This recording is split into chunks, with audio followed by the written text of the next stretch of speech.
Hello, everyone, and welcome back to the AIM on MS&T podcast. I'm your host, Kate, and I am so glad you have joined us today. If you are new here, let's catch you up. AIM stands for Academia, Industry, and Military, which are the sectors that form the foundation of the modeling, simulation, and training community right here in Central Florida. Together, they make up what is known as Team Orlando, a collaborative partnership driving innovation and mission readiness through MS&T. Each episode, we sit down with leaders and innovators within the MS&T world to talk about what's new, what's next, and why it matters, especially to our Team Orlando community. Whether you're deep in the field or just curious about one of Orlando's biggest industries, second only to the theme parks and hospitality industry, we're here to keep you informed, inspired, and part of the conversation. In today's episode, we have Mary Trier, President of Capital Communications, taking over as a guest host for this episode. Mary will be talking with Major General Bill Bond. So, without further ado, let's get this conversation started. This episode is brought to you in part by Dark Wolf Solutions, combining emerging technologies with practical solutions to address a wide range of cybersecurity, software development, DevOps, and digital transformation missions for the Orlando and Space Coast region. Visit their website below to learn more. Hi, I'm Mary Trier. I'm hosting today's session with Major General Bill Bond. There's a lot of talk about the Army Transformation Initiative, and we're going to take a look back and talk about STRICOM, a predecessor organization to PEO STRI. We're going to talk about that mission and how important it is and some of its accomplishments and challenges. And I'm happy to welcome Major General Retired Bill Bond. It's really great to be back with you, supporting the MS&T industry again and telling stories and about our Army and our soldiers. And welcome to the podcast, sir. Well, thank you, Mary. It's a pleasure to be here today. Well, our first question always is, tell us about yourself and tell the audience a little bit about your background, why you joined the Army, some of your key assignments, and maybe save the STRICOM part for a little bit later because we're going to dive into that a little bit more. But just talk about how you felt maybe when you were assigned as the STRICOM commander towards the end as we're leading up to that. Yeah, I came in the Army in 1970 through ROTC. I was a distinguished military graduate from Oregon State University. In 1966, when I graduated from high school, the Vietnam War was really ramping up, and I chose to go into ROTC rather than get drafted, and I'm glad I did. It was never an intention of mine to make the Army a career, although my father told me that, and he was in World War II, that he really thought hard about making it a career instead of getting out. But it's one of those things that I did well at and succeeded, and consequently, 4-year obligation turned into a 33-year career for which I, look back on and was very happy. It's a great occupation, one that you could do service and to country and to service to nation, and I think was very satisfying. Tell us about some of your key assignments during your career. I commanded at the company, battalion, brigade level, and then, of course, the 1-star here and 2-star here at STRICOM. It was one of those things that, that most of us that get in the military love command. I love being in charge. I love the responsibility. Very much enjoy the interaction with soldiers. Sometimes they're like children. They can be very exasperating, and other times they can just make you so proud. Consequently, it was a very, very happy career, very fulfilling. Well, sir, thank you for that. That's an honorable service, and thank you for dedicating your time and your family's time also. How did you feel when you were identified to come to be the STRICOM commander? Initially, I was going to be the PEO for air defense, which I was happy. I'm an air defense officer. That was, looked like something that I would be very adapted to do this. But when I was given the option to come down here instead, I jumped at it because basically it was a command versus a PEO. It's a little different, when you're a commander versus a PEO, which, in a lot of the outside, it may look the same, but your responsibilities are a lot different consequently. I was very happy to be fulfilling 2 years. Do you recall what people thought about STRICOM at the time? And did you come with goals and objectives? It was kind of a last minute thing. And I talked to the Deputy G3 just before I did, General Laporte, who was then going to be the 3rd Corps commander out of Fort Hood. He was surprised. He says, "Oh, that's too bad because we just cut the money out of STRI." And I did find out, because that became the first challenge I had when I first got down here in the fall, was, trying to reestablish the money we needed to be able to do what we were. In the end, I think it worked out really well because General Laporte was a very big supporter out of Fort Hood and helped me. So you were successful in getting that funding. Funding is always an issue wherever you are. It's resources, but there's people, money, or time. Yeah. So that was one of your first challenges then. Yeah. What were some of your goals? The first thing I did was that we were having ITSEC. I became the Army speaker for it. There's nothing better than, if you want to prepare yourself to be a commander, than having to brief a bunch of people about the command. So that was a very good forcing field, not to mention the fact that my parents were there. So, oh, that's awesome. Yeah, it helped me to get a quick up to speed and being able to do and understand what the mission and requirements were for us to support soldiers. And you saw from that conference the partnership of Team Orlando and how we worked together. Oh, yes. It was eye-opening, and it became very clear to me that the Army did not understand this interaction that we had. The Team Orlando, now it's the whole Team Corridor. And the fact, one of the first things I did was have lunch with Dr. Hitt, president of the university, and we exchanged baseball caps because we were Oregon State. My alma mater was playing University of Central Florida, who was then only the 3rd largest university in Florida. The money and the things that we did in the interaction between industry, academia, and the military was huge. And it wasn't just the matter of what we're talking about the Army. We're here co-located with the Navy. STRICOM then employed almost 1,000 Navy and contractors, that worked together. And that interaction back and forth between going from the Navy engineers to be an Army engineer on simulation to go into with industry engineer or academia, we drew a lot of people back and forth. And that interaction and that, I guess, synergism that we had really provided a lot of it. We'll talk about that a little bit later when we get about the Institute for Creative Technology. So the fact that the engineers came from the Navy, we got Navy engineers, they became Army engineers, and then they went to industry. Sometimes they came back.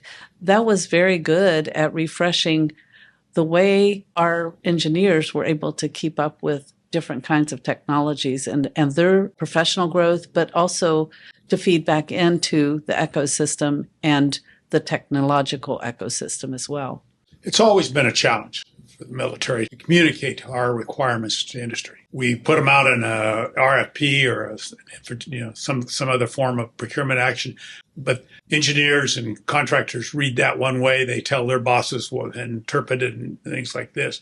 We need a really good way in which conferences are, in which senior leaders talk directly to industry leaders and communicate their needs and our desires, what we're looking for. I think that's one of the things that really do it. And not to mention the fact that we brought a lot of interns, engineers from the academia that were simulation experts, and their young ideas and used to playing computer games with our dinosaur engineers who were looking at, stick figure type things. Yeah.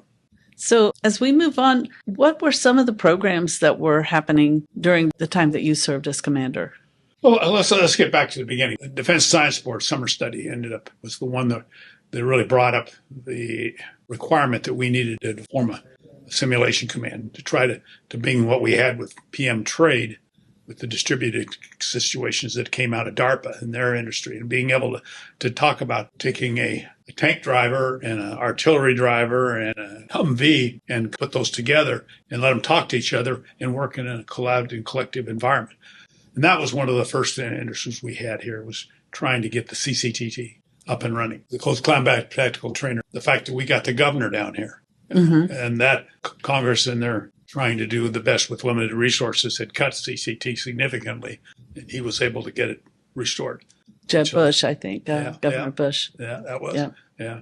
Some of those things, the fact that we had the Secretary of the Army come down here, the Chief of Staff of the Army came down here, had not been before, and understand our mission and supportive of what we were doing. And I think that's one of the things that we missed before, was having those kind of interactions, understanding what the the interaction between industry, academia, and the military. So that goes back to when STRICOM was formed and some of the reasons why. When they created STRICOM, I know you came in a little bit later, but when they created STRICOM, we had PM Mitz join us, and also PM Cat was stood up. Yeah. And PM, there was a project office that later became PM, Distributed Interactive Simulations. So having all of those happen, really kind of laying the groundwork up to when you would be the commander, and seeing the progression of distributed simulations, because the standards and protocols were all written. It was a really exciting and I think a foundational moment for simulation during that time. It was the first time we've ever been taking individual weapon systems and interacting them together and integrating them together so they could talk to each other. And, a tanker could drive a tank in a simulated environment with Humvees and artillery and later aviation. And the commander could actually learn how to command those, even with the dismounted infantry. And that saved a lot of money and a lot of time and had allowed a lot of reps, which we weren't able to do. If you went to the training center and had to go to the field, there was all this prep time. A wheel vehicle takes about, for every hour you're on a wheel vehicle, it takes about an hour of prep time. Track is 2 or more. If you want to spend 4 hours of training, you're talking about 8 hours of prep time. And it's just a lot of time to do this. And so I think a much better use of our resources to being able to do this in a virtual environment and then do it in a live environment. There's nothing that can replace live, but if you can fine tune it in the virtual environment, you can really leverage it in the live environment. Right. And some of the other things that were foundational at the time, I think when General Gordon Sullivan was the Chief of Staff of the Army, he had this concept to production. Everything would be done in simulation, which really was foundational for digital twin technology, which is current now. It's kind of exciting to look back at the things and the projects that our folks here in Orlando touched that are really changing the game out there today. Well, you mentioned General Sullivan. He was very instrumental in helping this. He is the CEO and president of AUSA. Not only did he want us, set up conferences down here or whatever we needed to do it worldwide, to be supporting him and with getting other general officers to come and attend, but also to put the resources from AUSA involved into it. Yeah, he was a great leader. Yeah. I felt very fortunate to be in the AUSA leadership of our chapter and the region. And we both served on it, yeah. Yes, exactly. And, it was very rewarding to be close to him. And I know probably millions of people miss him. The MOUT training was critical for the war. It was during your time that they updated the urban training sites and PM Trade. It was a PM Trade project at the time. We did that at the Gordon Shuat, based on the 2 sergeants that lost their lives. And the ability, as the Army transformed to going into an urban environment to fight was significant. And we were not initially prepared for that. Those MOUT sites that we developed and specifically to help in the Special Forces that then transitioned till we give it to the regular Army, really saved thousands and thousands of lives and made us much more effective in being able to do it. You can't overcome the fear of going into a building. You can't overcome the training that needs to be so you don't have fratricide. All of those things that we can finely tune in those MOUT sites that we developed. Initially, those that we put out at the JRTC and then later at the NTC and finally the ones that we were able to get that we put into trailers and fielded out in Afghanistan and Iraq, to allow all the soldiers to learn how to do that. Save countless lives. Be much more effective. Absolutely. So there's one area of STRICOM and still with PEO STRI that may be not talked about as much, and that is, okay, so we fielded all these excellent training and simulation systems. Well, then what happens? You got the stuff out in the field with soldiers using them every day. What happens when they break? That's exactly right. And this is unique because of the part of the nature of being most of this stuff adapted from commercial, plus the fact that you got 1,000 training aids. How do you maintain that? It's pretty difficult to have soldiers doing that and taking a lot of resources. So consequently, STRI is unique in the fact that we have contractor-supported systems. The contractor has the support. He teaches his team members how to repair those things and keep them up there. And then he's graded on how well he does. If a soldier goes to NTC and wants a training device, it has to be there available for him. Otherwise, the contractor gets a red mark on it. It really supporting and making it well, and it runs all the way from live to virtual to constructive training, and being able to support large organizations, divisions and corps as they try to train staffs. If you bring in a unit to train and the system is down or key systems are down, that's a big failure for everyone and a waste of money. Think at NTC, if you spend millions of dollars to transport weapon systems and soldiers out there, constant hours of pre-training before they do that. And then you get out there and the simulation doesn't work. That's wasted time and wasted resources. And we can't afford that. And not only that, it needs to work correctly so that the training is the best we can get. If you want to save lives and be effective, you need to have the best training. And that's consequently what we do. Lots of times that we found that, when I might visit NTC, I went and ran with a unit and the commander, my aide went and ran with his aide.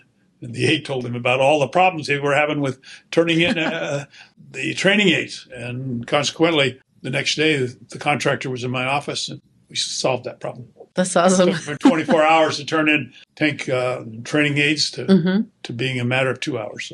So that's really explains how important the live exercises are. And you've talked a little bit already about the collective. So what about the individual simulations? Today, almost half of our soldiers that come into the military don't even have a driver's license. So we want to put them into a Humvee or drive a tank or self-propelled howitzer or whatever. We need to train them to drive. Buy a lot of Humvees or whatever and pay a lot of time for them to drive around and learn how to do that. Or we can put them in a virtual one and they can learn how to drive a Humvee and then learn how to drive a tank or whatever it is in a virtual environment. So then when you put them in the real thing, it's just, a couple hours and they're good to go. They now have mastered the ability to stop and go and make turn signals and safety and those things like this. Plus, you can put them into things that you would not normally do in training, like making it rainy. You can put snow or you can put ice and stuff like this so the drivers learn how to drive in those things in the virtual environment, and you don't risk their lives or the vehicles in a real life. Absolutely. Switch over and talk a little bit about some of the innovative things that we were doing at STRICOM during your term. That's when we established the University Affiliated Research Center out at University of Southern California. And it was pretty high profile with the Secretary of the Army, Louis Caldera, and the Assistant Secretary, Paul Haber. They were very much involved in the creation of that UARC and the ceremonies to stand it up. But if you could talk about why we did that and what was happening with video game technology at the time. Well, it was video gaming technology was just emerging. So we were having soldiers that were coming into the military that were used to playing, computer games. And what we had was kind of like stick figures, or we would use a mobile things. We'd put out a piece of terrain and try to build it up and have people would move things around. And in fact, they were used to playing in the virtual environment. So our idea was, and I'm not sure who came up with it, but it was a great idea, was how do we leverage industry's capability in this thing? And how do we be able to make this work together? And we needed a mechanism to do this because Disney, along with a lot of other industries, not necessarily want to have a contract with the military because we require a lot, but they'd have no problem in having a contract with academia. And so consequently, we set up the contract with the Southern California. Then they set up with industry, Disney and Paramount and all these other ones. And the computer games that brought into this stuff. And we designed a facility out there. We could actually work together and industry could bring in their technology and see how it worked together. It was like in search of the holodeck. Yeah, that's exactly. People forget the holodeck took all the resources of the enterprise to be able to run that for one thing, and consequently we needed to be able to try to replicate that on an individual basis to do that. It was exciting, not only having the assistance of the secretary and the chief and everybody else that was doing this, but the fact that you were meeting industry leaders in both academia and industry. We had the vice president for Paramount Picture hired him to be the first leader we had. He was, the guy that developed the facility itself was the guy that created the architecture for Star Trek. And so we had push doors and all of the rooms were co-located like they would be in a Star Trek officer would live in, So they were set up the same way. So there was a purpose for that. Other than just being, this is like Hollywood. Facilitate this. I mean, we brought the first female commander that was of the Enterprise. Mm-hmm. And Kate Mulgrew. Yeah, she came in there, and what a role model for women in science, in command in the military. One of the reasons that we had that contract was because we were trying to get realism. So when you walk into that building, you automatically begin to feel and adapt to what was around you. So that kind of led us down the path of let's make the soldiers' training real. What can we learn from Hollywood? There's nothing, you go to a movie, and you get immersed. Mm-hmm. And that's the kind of what we want with soldiers in training. And I say soldiers, majority, Navy, Marines, Air Force. When they are in that kind of training environment, you want them to be immersed into that stuff. And the things that facilitate that, they will remember it. Smell is one of the things you can do. Mm-hmm. Most of us, if we smell something, brings back a memory. And consequently, if you associate training with a certain smell, like cordite, when you fire a weapon, it definitely brings back what you need to do for training and puts you back into that mode. Mm-hmm. What did I learn in training? And that's what, we talked about this Air Force pilot that was flying out of Kabul, and he got hit by an RPG. After about 30 seconds of crying and screaming like a little girl, the training kicked in. He went right through the way he had been trained in which to react in that environment, and finally, turned the aircraft around, put it back down, and landed on the ground. He doesn't even remember it, except his co-pilot tells about how he just went by the book, read exactly the way he was supposed to.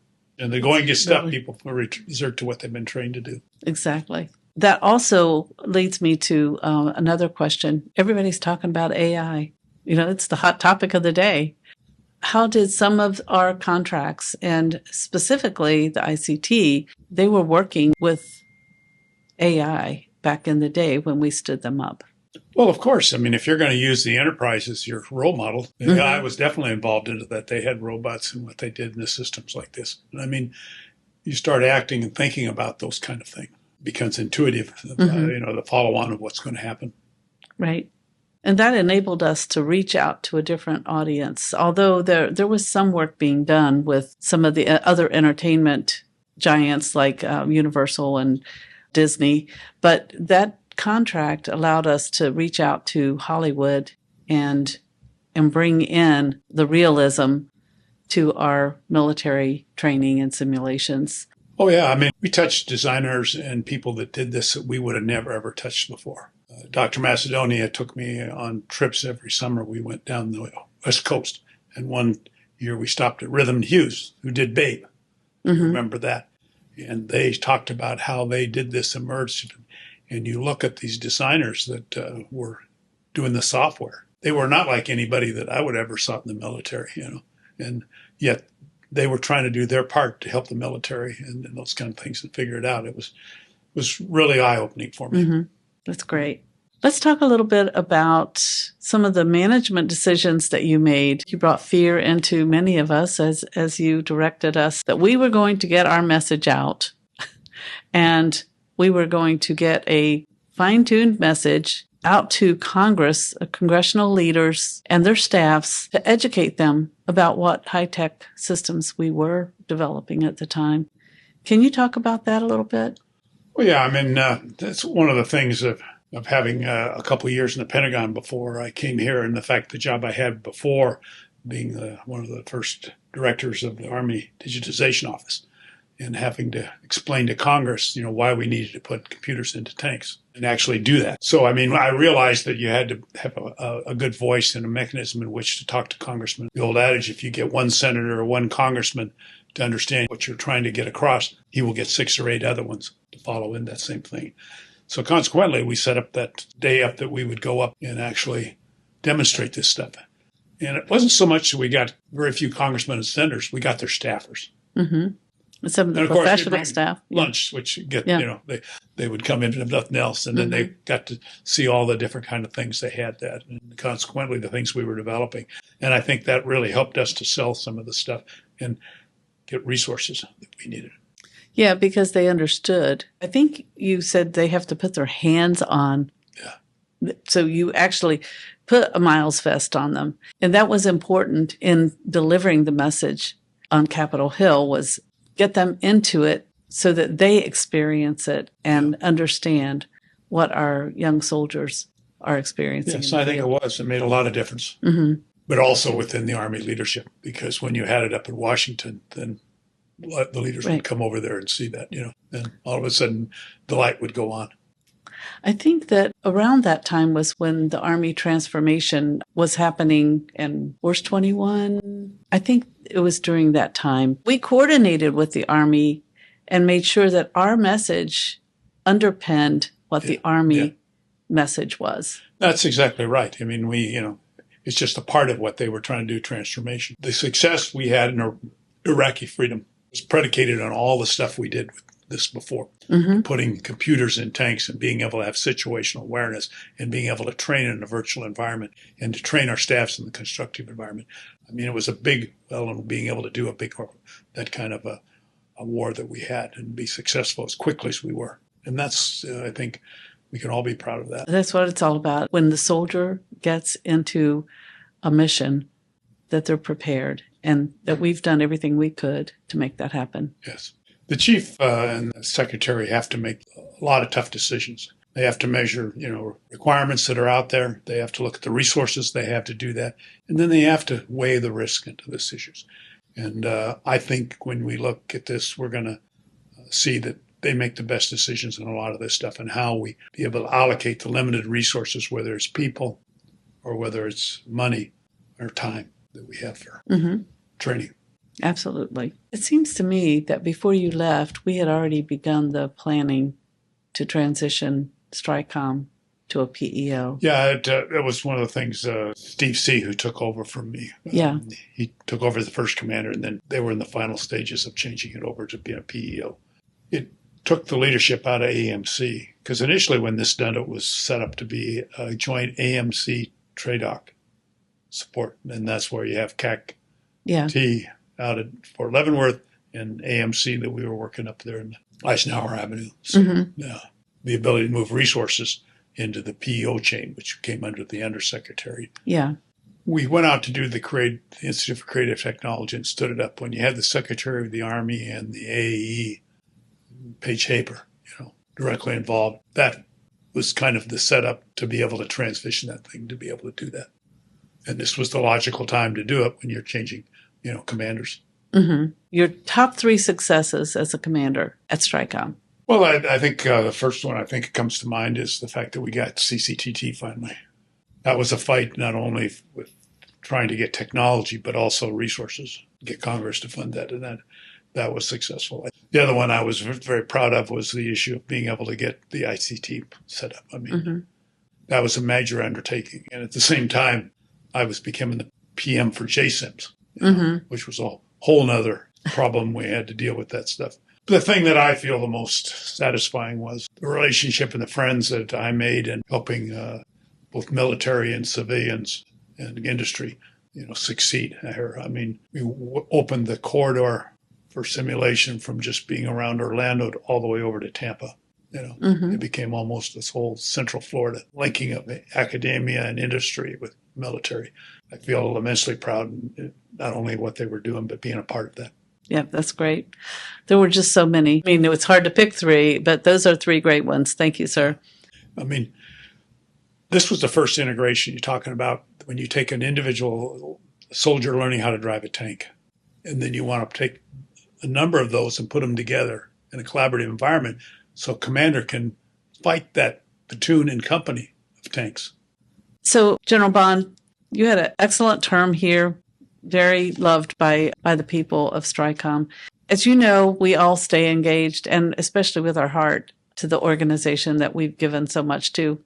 Can you talk a little bit about the accomplishments after you left? Like, what happened when it became a PEO STRI? What were some of the key successes of, say, the last 10, 15 years or so? The PEO, or the commander here, needs to be able to have authority over the resources that he's responsible for. You can't have responsibility without authority in the same requirement.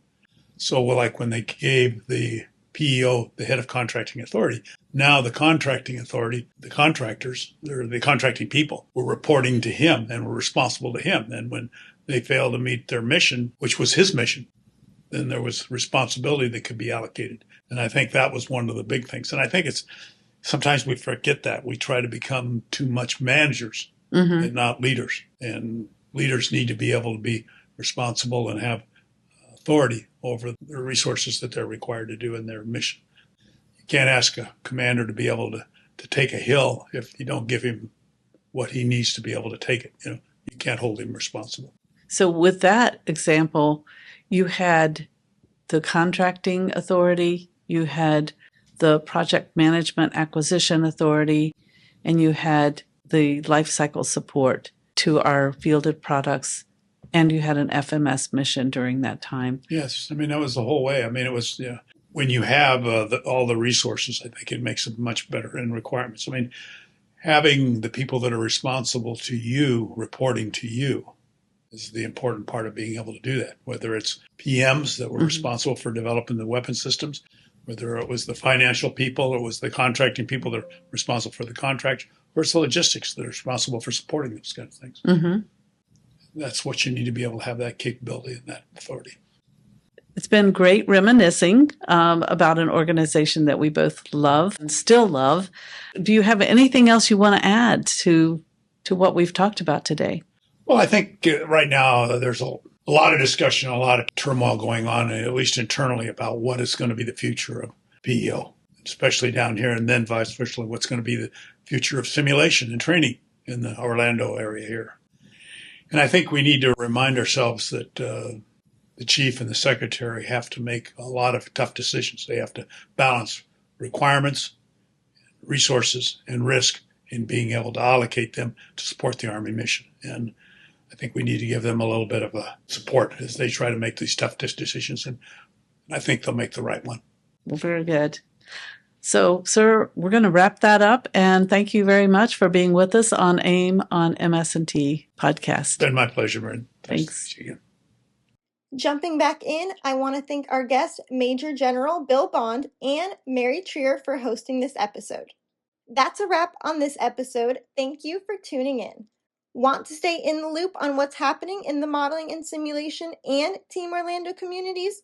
Head to teamorlando.org and follow us on LinkedIn, X, and Facebook for all the latest updates and upcoming events. If you're looking to spotlight your organization or share your voice on AIM on MS&T, sponsorship and guest opportunities are available. Contact us. The information will be in the description. Once again, I would like to thank our guest for joining us on today. Don't forget to follow AIM on MS&T on your favorite podcast platform so you never miss an episode. I will talk to you all in the next one. Bye!